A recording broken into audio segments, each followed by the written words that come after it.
Dipersembahkan oleh Didukung oleh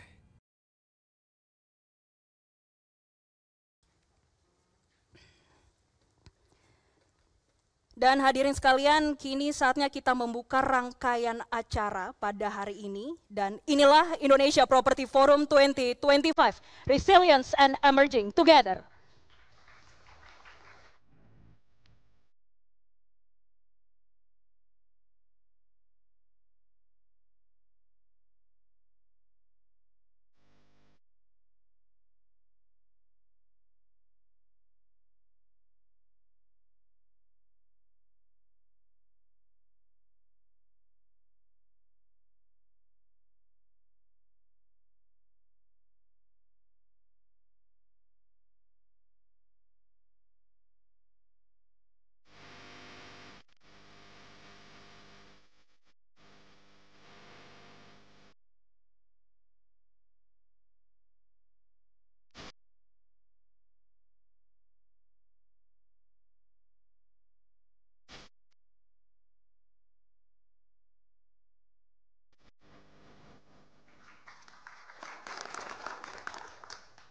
Dan Bapak Ibu, untuk memulai diskusi kita pada hari ini, kita akan bersama-sama mendengarkan keynote speech yang akan memberikan perspektif dan juga insight lebih luas terkait dengan arah properti Indonesia ke depannya.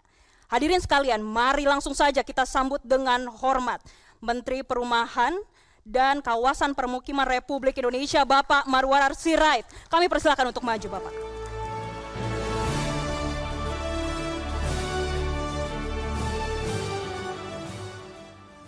Yang saya hormati Bapak Gubernur Banten, Bapak Andra Sodi, yang saya hormati Bapak Arief Suditomo, Presiden Direktur Metro TV beserta jajaran Metro TV, terima kasih atas undangannya.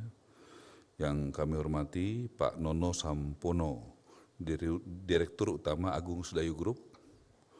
Kemudian yang saya hormati juga dari Sumarekon, kemudian juga dari ERA, kemudian juga dari Bajaringan Pak Rahmat Sulaiman, kemudian juga sahabat saya Ketua Umum Real Estate Indonesia Mas Joko, juga Pak Darmadi Darmawangsa, Dewan Kehormatan AREBI, dan hadirin yang saya hormati. Assalamualaikum warahmatullahi wabarakatuh. Kita 2024 dilantik menjadi menteri tanggal 21 Oktober. Pada saat itu kami mendapatkan di APBN untuk FLPP 220.000 rumah subsidi. Kemudian kami mendapatkan dukungan dari APBN untuk BSPS itu adalah program untuk renovasi, bantuan stimulan. Kenapa saya mulai dengan dua ini? Karena kita punya backlog di bidang perumahan. Untuk yang tidak punya rumah, rakyat Indonesia ada 9,9 juta. Nah, intervensi negara itu melalui rumah subsidi yang saya pilih sebagai sesuatu yang sudah ada dari zaman pemerintahan Presiden SBY. Dan waktu itu menterinya Bapak Suharto Monoarfa. Kenapa saya pilih program itu? Sudah saya pelajari, boleh dikata 6 bulan pertama saya jadi menteri, pilihan saya adalah mengurus perumahan rakyat. Kenapa? Karena tentu sebagai menteri saya harus punya skala prioritas. Apa yang saya lakukan? Memperjuangkan kuota yang selama ini hanya 200.000 sampai 220-230.000 dengan satu terobosan. Saya dibantu Pak Dasko di DPR, dibantu Kementerian Keuangan, Gubernur Bank Indonesia, kita bisa membuat suatu kebijakan yang sangat pro kepada pertumbuhan, yaitu pelonggaran GWMBI dan burden sharing. Akhirnya kuotanya meningkat, terbesar sepanjang sejarah. Padahal Presiden Prabowo belum sampai 1 tahun pemerintah. Dari 220 menjadi 350.000. Itu dari segi kuota jumlah. Jadi Pak Arief nggak pernah Indonesia itu di atas 300.000 itu nggak pernah. Ya, Pak Presiden Prabowo baru berapa bulan menaikkan, tapi dengan skema yang tadi saya sampaikan. Artinya itu adalah pemikiran kreatif dari solusi yang ada. Buat rakyat apa yang harus diintervensi oleh negara? Yaitu rakyat yang masuk kategori MBR, masyarakat berpenghasilan rendah, yang berhak menerima manfaat dari rumah subsidi, diintervensi nomor 1, BPHTB-nya yang biasanya bayar jadi 0. Ya, biaya perolehan tanah dan bangunan. Kemudian PBG-nya, persetujuan bangunan gedung, dulu itu namanya adalah IMB, sekarang PBG. Ya, dulu izin mendirikan bangunan, sekarang namanya PBG. Itu dari bayar jadi 0. Dan kita intervensi waktunya. Dulu waktunya sekitar 45 hari, saya minta 10 hari. Bahkan di beberapa daerah seperti di Bali, saya hadir sendiri, seperti Gianyar dan Badung itu bisa kurang dari 1 jam. Artinya ada juga reformasi birokrasi yang bisa dilakukan. Kemudian juga keterlibatan pengusaha juga luar biasa. Contoh, ini Mas Joko, Ketua Umum REI, ya, Apersi, Himpera, Pernas Jaya, waktu saya bertemu dengan BPJS Tenaga Kerjaan kurang lebih 2,5 bulan lalu, teman-teman ini membayarkan uang mukanya, ya, sampai bulan Desember ini. Jadi ada partisipasi, sudah ada gerakan partisipasi daripada pengusaha. Presiden Prabowo menyampaikan Serakanomics waktu Koperasi Merah Putih diluncurkan supaya tidak menjadi value dari pengusaha Indonesia. Di bidang properti saya sudah menemukan dan bersyukur sudah hadir pengusaha-pengusaha di bidang rumah subsidi yang berbagi nomics. Buktinya apa? Buktinya mereka membayarkan daripada uang mukanya. Selain kuota, BPHTB gratis, PBG gratis, kita juga tentunya harus memperhatikan dari sektor komersial. Apa yang kebijakan kita keluarkan? Saya mendapatkan surat dari 5 asosiasi termasuk Ketua Umum REI tanda tangan sama saya untuk PPN DTP itu tetap 0%. Itu untuk menggerakkan sektor komersial ya Pak Joko ya. Dan itu kita sampaikan dan sudah setuju. Dalam 2 minggu udah clear. Jadi saya harus urus juga masyarakat kecil tapi komersial juga harus diurus. Jadi ekosistem ini tentu harus hidup, tapi saya memilih harus mengurus yang MBR dulu, masyarakat berpenghasilan rendah, baru saya bergerak ke komersial. Nah, kemudian kebanyakan rumah subsidi adalah kunci yang saya yakini tadi itu, misalnya saya udah 2 kali, tadi malam saya diskusi panjang sama Pak Gubernur Jakarta, mohon doanya mudah-mudahan kita akan bisa masuk mulai ke kota, mulai dengan Jakarta, bagaimana kolaborasi antara pemerintah pusat dan daerah, para pengembang dan perbankan, ini adalah ekosistem yang harus dikuatkan. Ya, kita akan masuk mulai di kota dan pertama adalah kota Jakarta. Mohon doanya semoga bagaimana nanti masyarakat itu bisa punya hunian di kota juga supaya tidak jauh dari tempat pekerjaannya. Untuk menghindari kemacetan, lebih efisien, lebih cepat ketemu keluarganya dan lebih produktif karena dekat dengan tempat kantornya. Itu kita akan mulai lakukan itu. Saya pikir itu hal yang bagus, tadi malam kami sudah ngomong cukup panjang untuk itu. Kemudian apalagi yang kami lakukan terobosan? Untuk pertama kali tadi adalah kuota terbesar sepanjang sejarah yang tidak pernah ada. Untuk pertama kali BPHTB, PBG digratiskan buat rakyat kecil. Kemudian juga dalam pertemuan kurang lebih 3,5 bulan atau 4 bulan lalu di Singapura, waktu saya diminta mendampingi Presiden Prabowo, kita ngobrol di antara pertemuan Menteri Presiden, ada break mungkin kira-kira setengah jam. Di situ kita diskusi, ada Bapak Presiden, ada Bapak Menlu, ada Menteri SDM, kemudian ada Pak Rosan dan Pak Menko Perekonomian. Di situ kita diskusikan dan saya propose sama-sama bagaimana kita membuat KUR perumahan. KUR perumahan itu belum pernah terjadi di Indonesia. Dari tahun 45 baru sekarang, sampai sekarang baru sekali ini. Ya, kredit usaha rakyat tapi untuk perumahan. Apa proposalnya Presiden kan selalu tanya detail. Bagaimana kita mengakselerasi pertumbuhan ekonomi dari perumahan. Karena perumahan itu betul-betul ekosistemnya banyak banget. Saya kasih contoh aja, satu rumah subsidi yang kerja 5 orang. Tahun ini 350.000, artinya 350.000 rumah dikali 5, ada 1.650.000 orang yang bekerja. Belum lagi tidak ada orang bekerja, tidak ada warung yang jualan makanan. Ya pasti ada di tempat proyek-proyek itu ada yang jualan makanan. Dan yang jualan makanan di situ pasti dia beli beras, dia beli ayam, beli telur, beli segala macam ke pasar. Dan di situ akan ekosistem dari segi makanan bergerak. Kemudian pasti ada barang-barang datang dari toko material. Toko material itu barang datang pasti diantar truk sama kenek. Nggak mungkin tiba-tiba bisa datang dari toko materialnya. Dan di toko material tadi ini ada yang support, misalnya ada baja ringan, ada semen, ada pasir, ada batu, ada keramik, ada lampu, aluminium, itu ada berapa banyak industri di dalamnya. Kalau ada industri pasti ada yang kerja, ada tenaga kerjanya. Jadi betapa bagaimana ekosistem ini sangat solid dan ini harus disinergikan supaya semuanya hidup. Jadi Pak Arief, kita memang melangkah agak berbeda. Kita harus kreatif karena kami kalau base daripada anggaran pasti nggak cukup.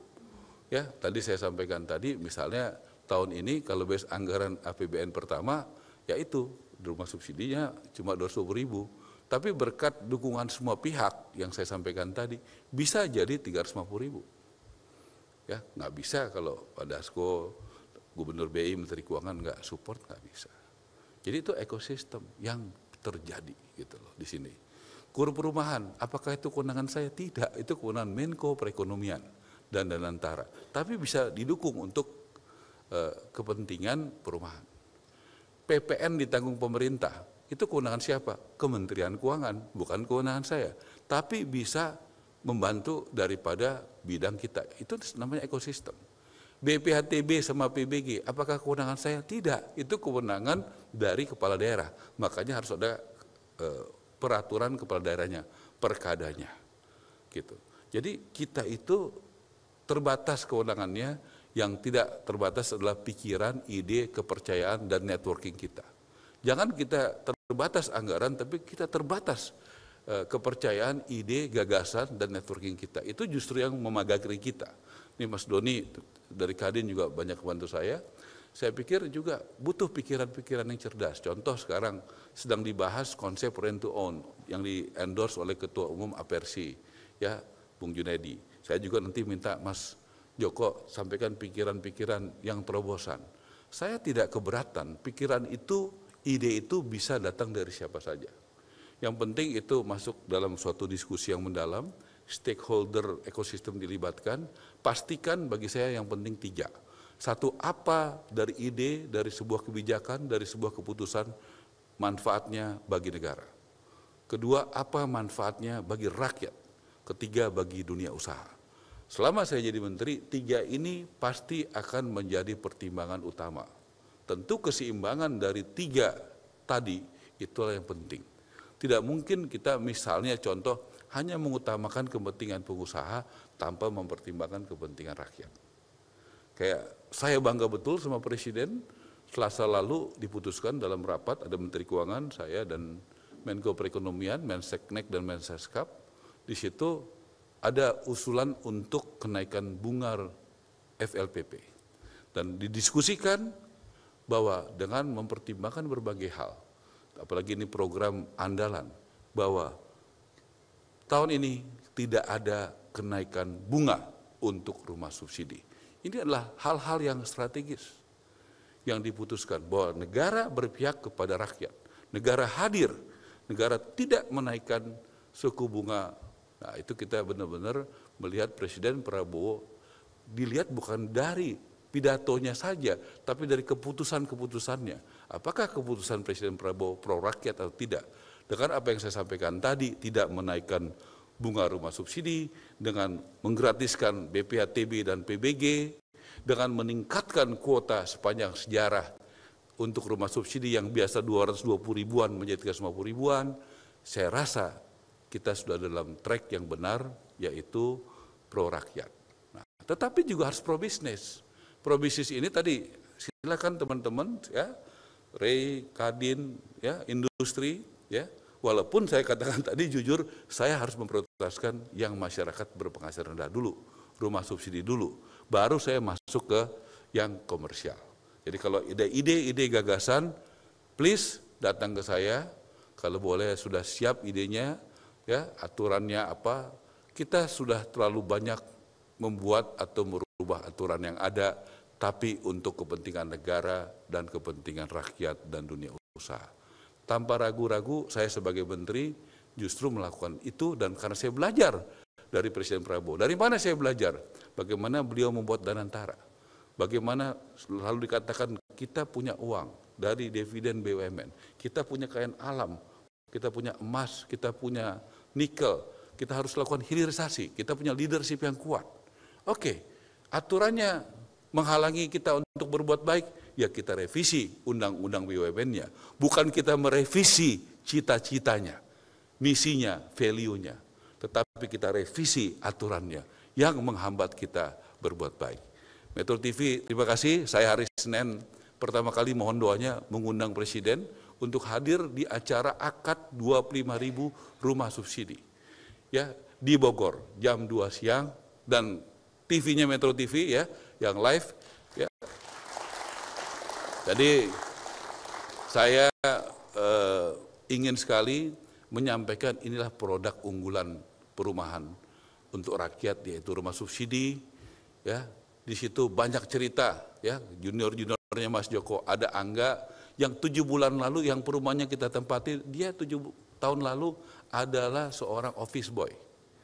Ya, tahun lalu bangun kurang lebih 1.000 rumah, tahun ini 2.000 rumah, tahun depan 5.000 rumah. Satu rumah untungnya 20 juta, berarti tahun ini untungnya sekitar 40 miliar, tahun depan 100 miliar. Ya, ada Wawan dari Serang, tuh kadernya Pak Andra Soni. Dia dulu adalah ojek pangkalan. Ya, tahun lalu mungkin dia bangun sekitar 1.000 rumah, tahun ini 2.000 rumah, tahun depan 5.000 rumah.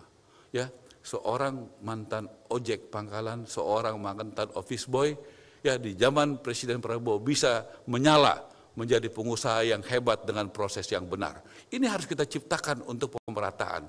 Harus lahir nanti angga-angga baru, ya, wawan-wawan baru, ciputra-ciputra baru di banyak tempat Indonesia supaya ada pemerataan. Itu juga menjadi concern saya sesuai arahan Presiden Prabowo menciptakan pemerataan.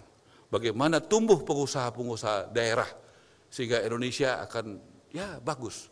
Ekonomi akan terdistribusi dengan baik, tidak dikuasai oleh segelintir orang, tetapi tersegitu oleh pengusaha-pengusaha daerah yang tumbuh.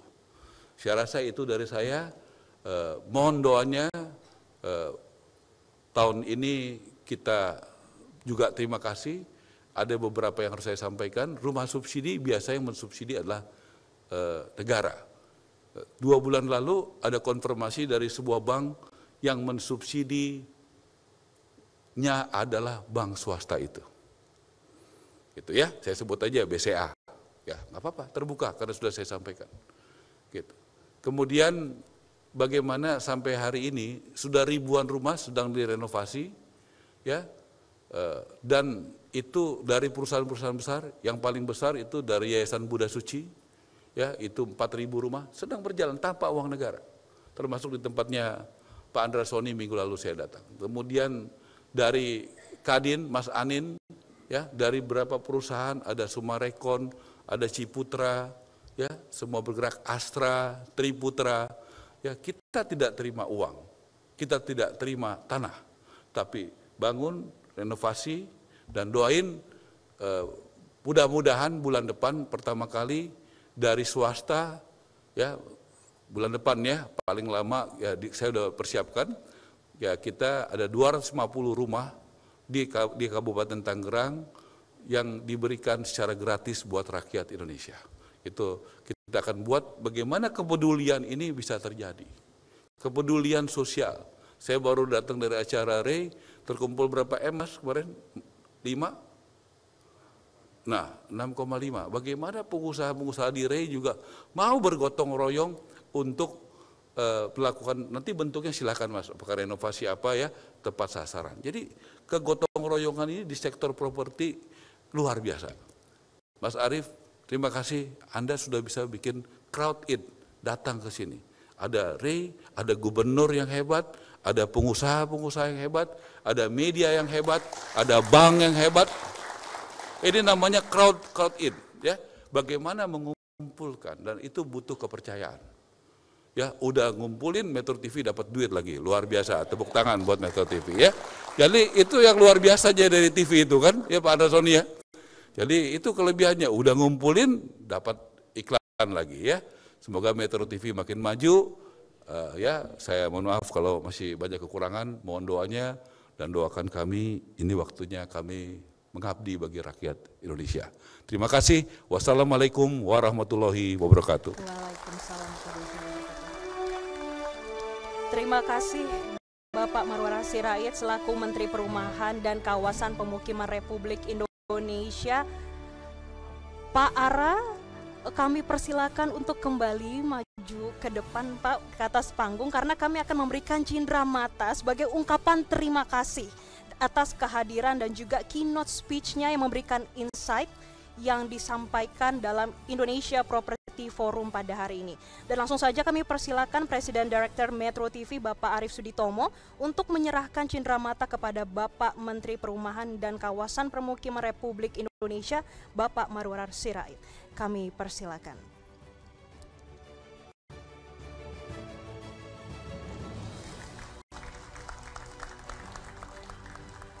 Baik, Pak Ara dan Pak Arief masih di depan terlebih dahulu karena kita masih akan berfoto dengan Bapak Andrasoni, Gubernur Banten. Kami persilakan untuk maju ke depan.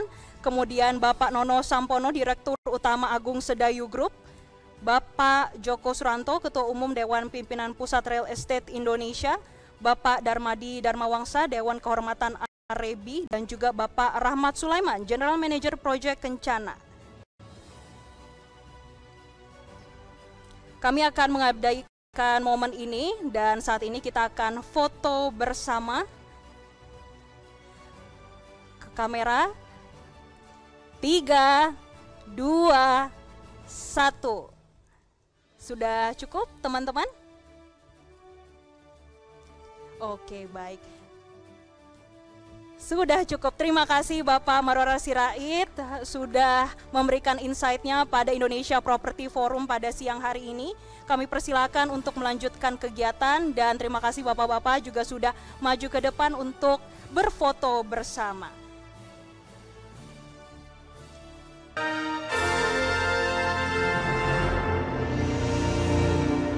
Dipersembahkan oleh didukung oleh